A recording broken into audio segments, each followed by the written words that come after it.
Bonjour chers amis, je suis Ibris Kamden, formateur sur les logiciels de gestion. Aujourd'hui, nous devons voir la fonction sous-total. Bien, nous devons directement passer à l'action. Voici une base de données dont nous disposons. Cette base de données, on a les dates, le type, le numéro, le vendeur, le montant, le lieu, la gamme, le produit et le mois. Donc, elle va de janvier jusqu'en décembre. Elle porte sur les ventes de janvier jusqu'en décembre. Donc, nous devons essayer d'additionner toutes les ventes de l'année en cours. Nous allons mettre la fonction égale somme. Somme. Somme.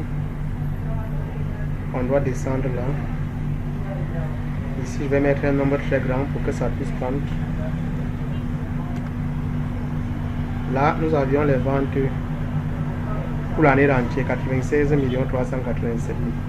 Bon, je suppose que nous souhaitons obtenir juste les totaux des ventes par vendeur. On a la Christian, on a lui, Raoul, Patrick, Raoul, ainsi de suite. On veut obtenir les ventes, le total des ventes par vendeur ou bien par commercial.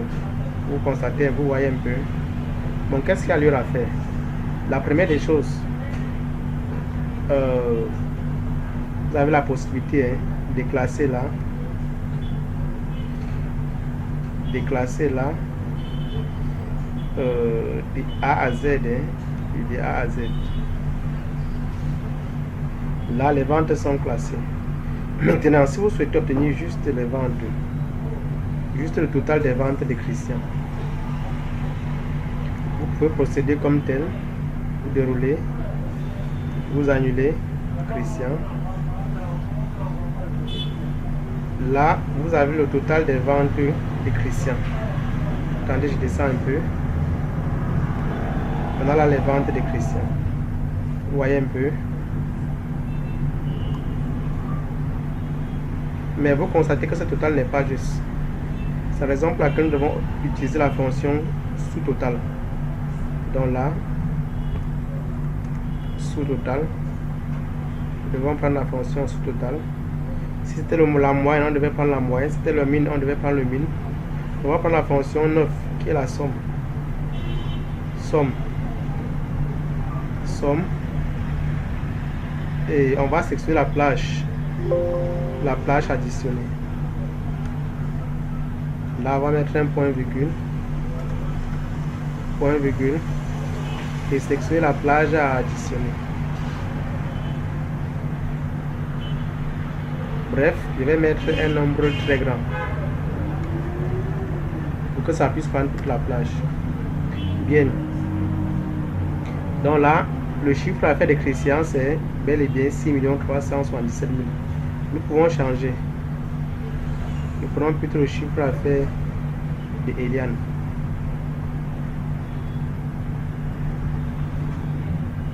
$6 568 000. Nous pouvons changer et nous prenons plutôt le chiffre à faire de l'André. 5 738 600. Donc, chers amis, voilà comment dans un tableau, vous pouvez exploiter la fonction sous-total. De la même manière, si je veux revenir intégralement, je viens sélectionner tout.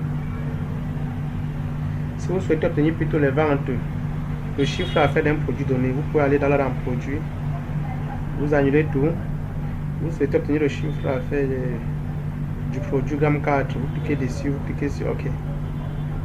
Là, vous avez le chiffre à faire du produit gamme 4, 1 10 900. Bien, chers amis, voilà la première manière, pour la première méthode, d'utilisation de la fonction sous-total. Mais il y a également une deuxième méthode. La deuxième méthode, permettez-moi de copier là, de copier, CTRL C, copier. Je vais aller dans rapport ou bien dans une nouvelle. Bien, chers amis, voilà.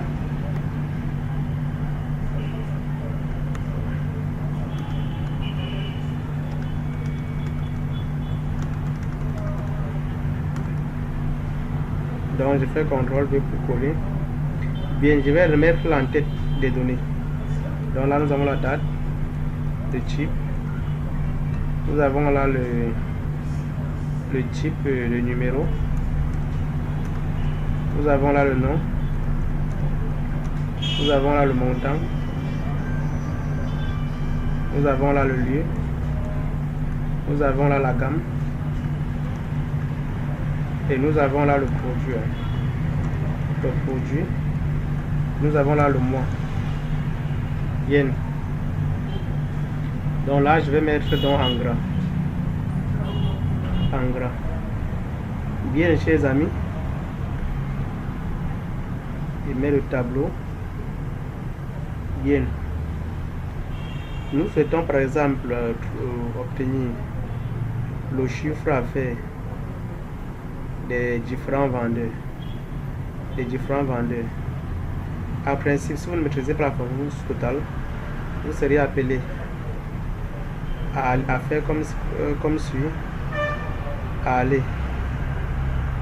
Vous serez appelé à venir à ce niveau, à insérer une ligne, et ensuite vous devrez en fait additionner. Vous devrez faire comme ça pour chaque vendeur, mais ça va vraiment vous prendre du temps. Donc, raison pour laquelle il serait mieux d'utiliser la fonction sous-totale. Qu'est-ce que vous faites? Vous faites CTRL A d'abord, puisque les vendeurs sont déjà classés par ordre alphabétique. Après Christian, on a Eleanor. Après Eleanor, on a Eliane, et ainsi de suite. Donc, vous sélectionnez votre tableau, CTRL A. Vous allez dans Données. Vous allez dans Sous-total. Vous souhaitez additionner quoi? À chaque changement de nom, ce serait mieux des noms. La somme des montants et non la somme des mois.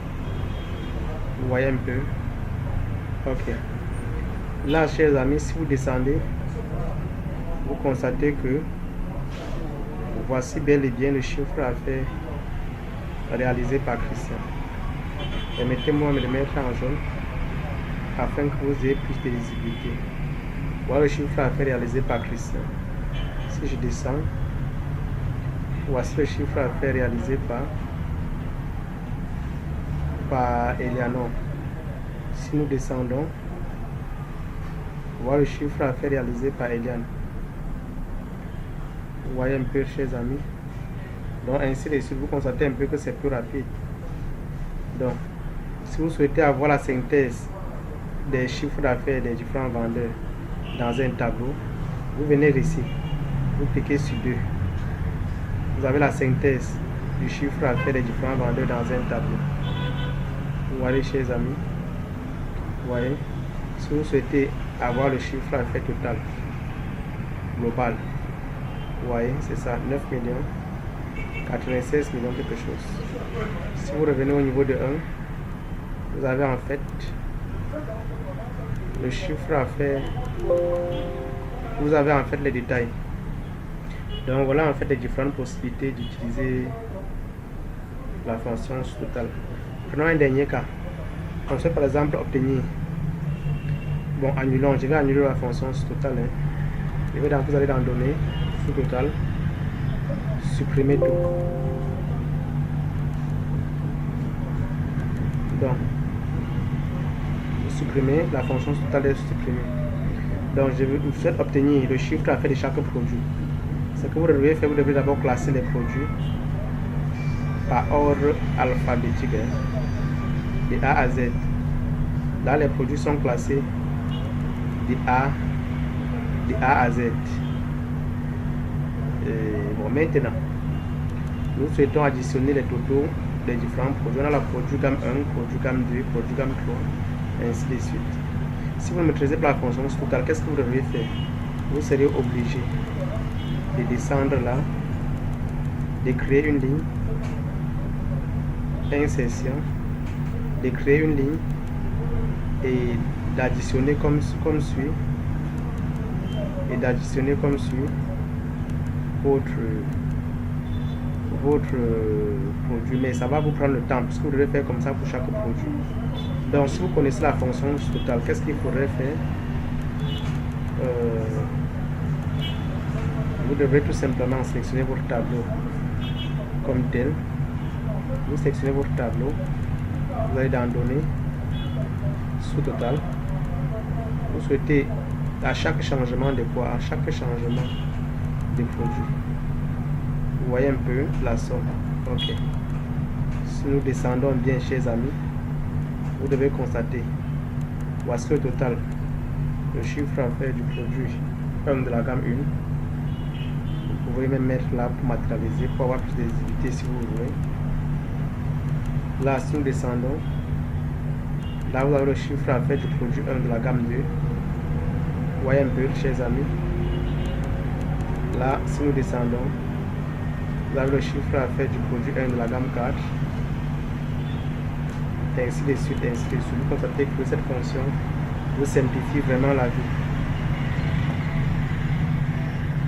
Je vous remercie. N'oubliez pas de liker afin de profiter des prochaines vidéos. Merci.